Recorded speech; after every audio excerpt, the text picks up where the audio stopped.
So the government is currently in the process of legalising rape, murder and torture. Right, what's happening is there is a bill going through Parliament called the Covert Human Intelligence Sources Bill.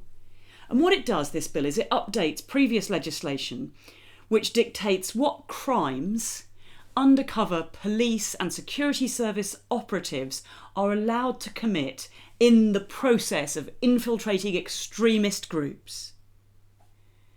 And of course, that's a complicated issue, about what line we should draw, about how far they can go in seeking to blend in with these organisations. And the line that the government is drawing with this new bill is no line at all. Absolutely no line at all, which is a more extreme measure than they have even in the US right now. They are literally saying these people can do anything.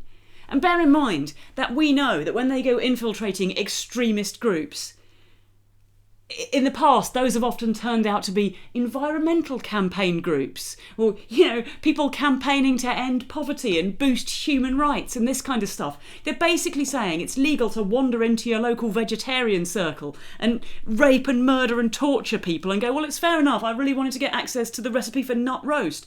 It is absolute bullshit. And I'm really sorry to say that what have the Labour Party done? They've abstained on the bill. They've just decided not to vote at all. I mean, they might as well just vote for it.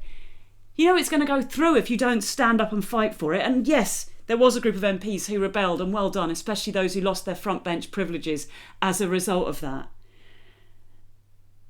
But this is outrageous. This is a huge affront to basic human rights. And I'll tell you who has objected to it in quite strong terms. It's the charity Women's Aid. And that's because over the last decade or so, they've helped a number of women who have been in relationships with undercover police officers without knowing about it, right? Women who have met, had sex with, had relationships with, and in some cases gone on to have children, to have a family with guys who later turned out to be undercover police officers, who then went back to their old name, their old life, and their old family, leaving these women's lives in complete tatters.